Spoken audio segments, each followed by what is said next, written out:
Social networking site ফেসবুকত সক্ৰিয় হৈ পৰিছে আলফা স্বাধীন। আনকি পূৰ্বে আলফাৰ নামত থকা একাউণ্টৰ বৈধতা অস্বীকাৰ কৰি নতুন একাউণ্টত 24 ঘণ্টাৰ ভিতৰতে আলফা স্বাধীনে ভিডিঅ' ফটো আৰু বিবৃতিও আপলোড কৰিছে।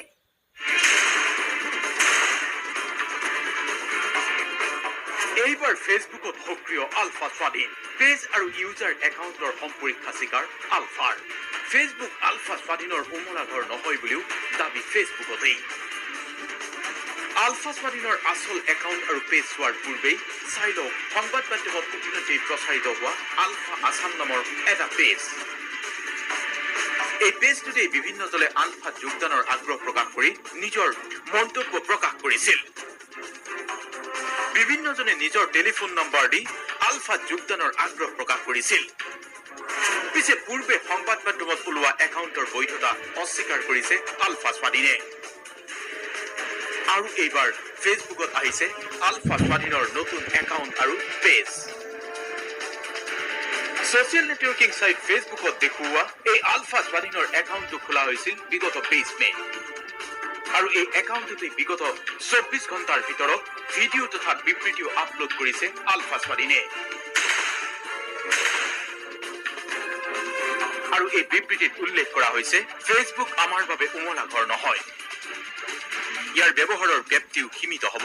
আমাৰ সংগঠনৰ নিয়মীয়া বাৰ্তা বিবৃতি প্ৰথাগত পদ্ধতিৰ উপৰিও ফেচবুকৰ পাততো উপলব্ধ হ'ব।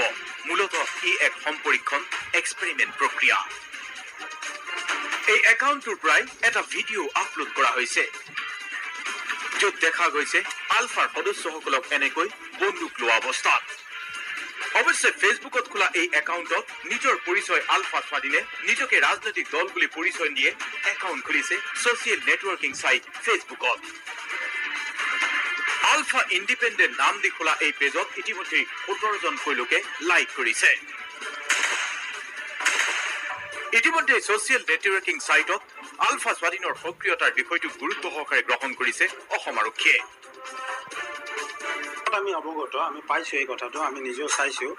আৰু যেনেকুৱা ধৰণৰ বিধিগত ব্যৱস্থা ল'ব লাগে সেই সম্পৰ্কত আমি ইতিমধ্যেই আমাৰ কাৰ্য্য আৰম্ভ কৰিছোঁ। কাৰণ এইটো এটা ব্ৰেণ্ড অৰ্গেনাইজেশ্যন, সেই সম্পৰ্কত যিখিনি ষ্টেপ ল'ব লাগে সেই সম্পৰ্কত আমাৰ ছ'চিয়েল মিডিয়া চেলে ইতিমধ্যে আগবাঢ়িছে। উল্লেখযোগ্য যে ফেচবুকত উপলব্ধ হোৱা এই পেজ আৰু ইউজাৰ একাউণ্টত আলফাৰ মুখ্য কাৰ্যালয়ৰ আলোকচিত্ৰও আপলোড কৰা হৈছে। Report DY 365।